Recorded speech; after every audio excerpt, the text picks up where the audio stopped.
Olá, crianças! Vamos fazer as atividades de português desta semana.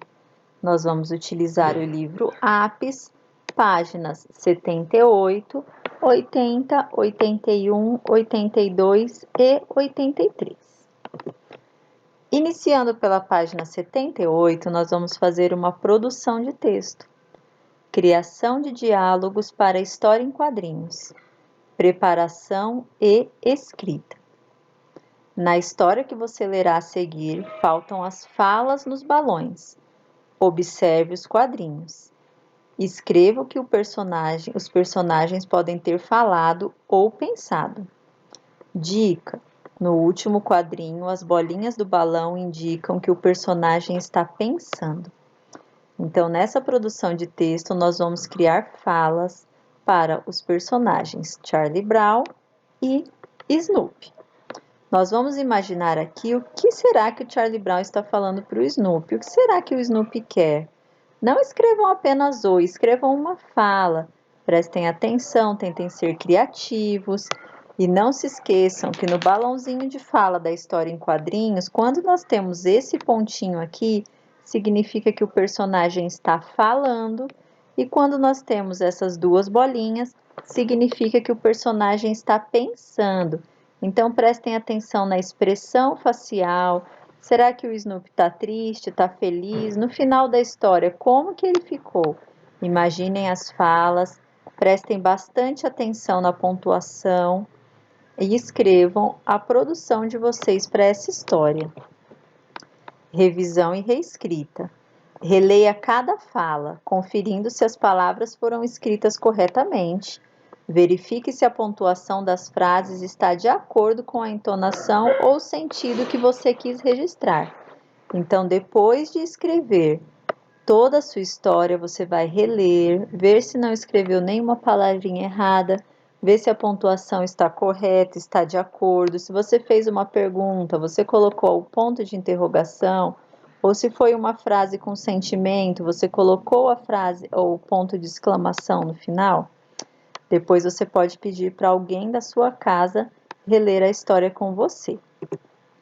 Página 80. Língua. Usos e reflexão. Onomatopeias. Palavras que imitam sons. Atividade oral e escrita. Releia este quadrinho. Então, vamos ler o quadrinho da história que a gente trabalhou semana passada. Aonde vai? Chum, chum. Tá na hora do meu almoço. Leia as palavras que estão imitando o som de Horácio comendo. Então, aqui no balãozinho do Horácio tem essas duas palavrinhas, chomp, chomp. Nas histórias em quadrinhos é comum serem usadas palavras que imitam os sons. Essas palavras são chamadas de onomatopeias. Então, essas palavras são para representar o som. Esse som aqui é do Horácio mastigando. Chom, chom. Então, a gente já sabe que ele já comeu, porque ele está mastigando. Primeiro exercício. Leia a história a seguir. Turma da Mônica.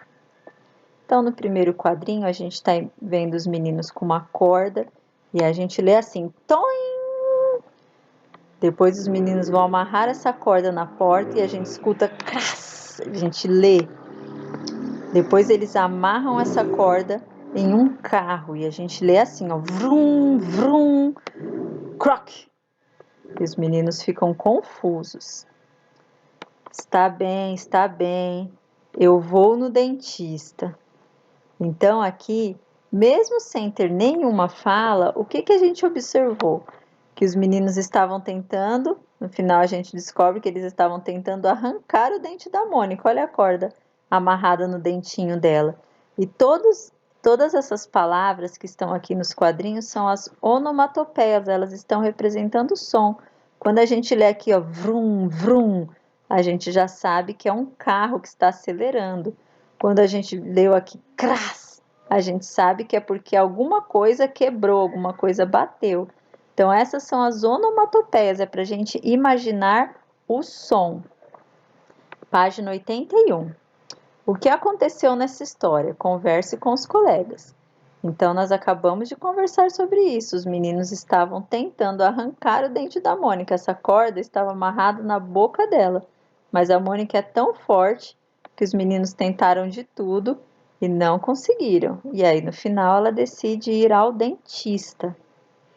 Converse com os colegas sobre o som que cada uma das onomatopeias a seguir quer reproduzir. Faça uma lista de outras palavras que representam sons. Então, esses sons aqui, o toim, a gente sabe que são os meninos sendo puxados para trás. O cras é de alguma coisa quebrando ou batendo. Esse vrum é o barulho do carro. E esse croc é de alguma coisa quebrando. Agora nós vamos fazer uma lista de outras palavras que representam sons. Eu coloquei aqui assim, ó, toque, toque.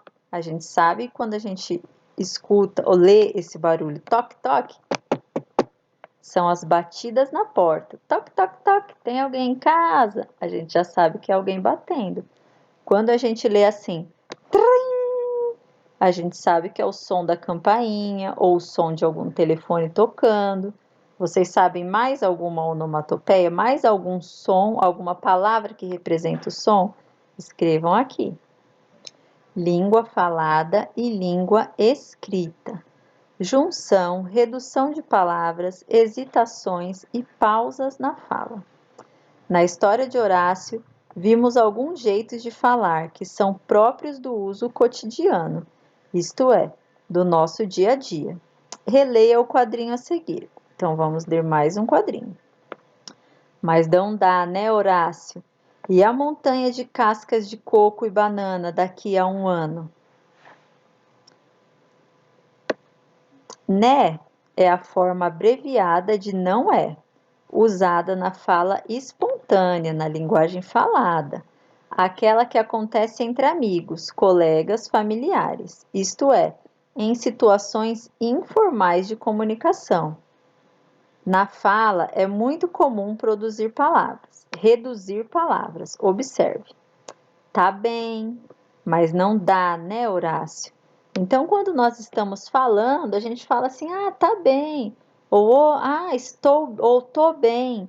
Mas quando a gente vai escrever em uma linguagem formal, a gente tem que escrever está bem ou estou bem. Mas não dá, né?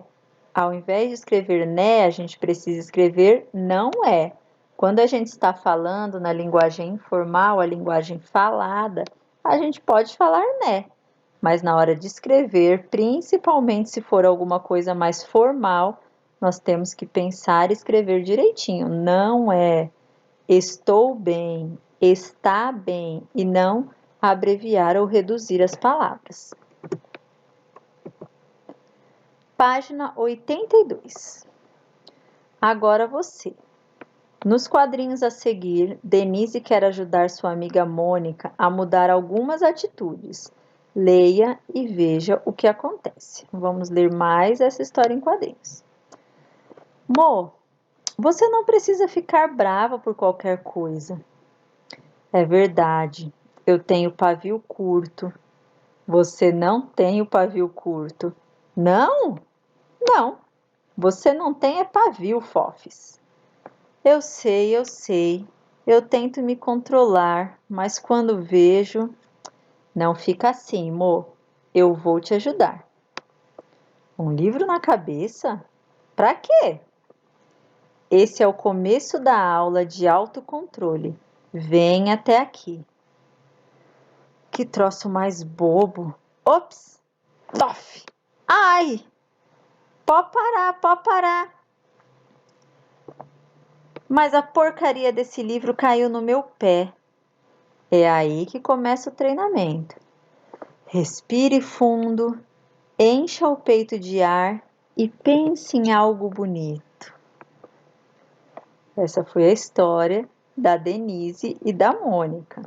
Agora vamos responder as perguntas na página 83, interpretando essa história. Letra A. Você já conhecia a expressão pavio curto? O que ela quer dizer? Quando a gente fala assim que alguém tem o pavio curto, como será que essa pessoa é? Pergunta aí para alguém da sua casa se você não souber e escreve aqui na letra A.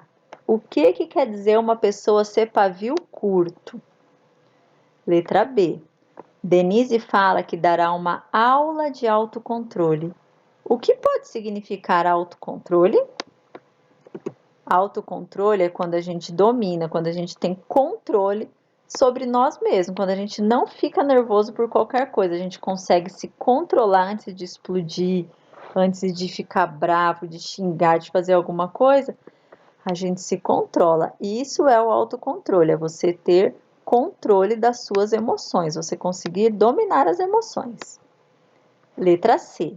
Releia as falas de Denise. Mo, você não precisa ficar bravo por qualquer coisa. Não, você não tem pavio, fofes. O que querem dizer os termos destacados? O que quer dizer esse mo e esse fofes? Esse mo, significa Mônica, é o apelido da Mônica. Às vezes a gente abrevia o nome das pessoas, chama por apelido. Se é Renata, a gente chama de Rê, Rafaela de Rafa. Nesse caso, a Denise chamou a Mônica de Mo. E esse fofes, ela quis dizer fofura, fofa, fofinha, também foi um apelido carinhoso. Letra D. Que sentimentos Denise expressa com essas formas de chamar a amiga? Então, quando ela chama a amiga de Mo ou de fofura, ela está demonstrando carinho pela amiga dela. Letra E. Observe. Pó parar. Que troço mais bobo. As expressões destacadas são comuns na língua falada. Reescreva as frases substituindo essas expressões por outras que você conhece. Faça adaptações nas frases se necessário. Então, que palavrinha que a gente pode substituir por esse pó? Quando ela fala assim, pó parar, é a mesma coisa de pode parar. A gente até fala, pode parar com essa bagunça, mas na hora de escrever, a gente tem que escrever pode parar. Que troço mais bobo, a gente pode substituir a palavra troço, nesse caso aqui, por que situação mais boba, que coisa mais boba. Então, nós substituímos as palavras que são mais informais da língua falada por palavrinhas que a gente consegue escrever, que são palavras mais formais. Outra característica da fala informal que usamos no dia a dia é a hesitação, a pausa para pensar, a possibilidade de não completar o pensamento. Releia o quadrinho em que a fala da Mônica vem sinalizada com esses 3 pontinhos aqui, que são as reticências. O sinal de pontuação que marca essa hesitação, essa pausa na fala, ela é chamada de reticências. Então, vamos lá. Eu sei. Eu tento me controlar, mas quando vejo os 3 pontinhos aqui, significam que a Mônica parou para pensar. Quando ela vê, o que acontece? O que será que está passando pela cabecinha da Mônica? Outra coisa interessante aqui na história em quadrinhos da página 82 é que nós temos uma onomatopeia. Logo aqui, nos penúltimos quadrinhos, ó. Quando o livro cai no pé da Mônica, está escrito assim, tof. Esse tof significa o barulho da batida do livro no pé da Mônica. Crianças, essas foram as atividades de português dessa semana. Terminando as atividades, tira uma foto das páginas que tem resposta e manda para o seu professor.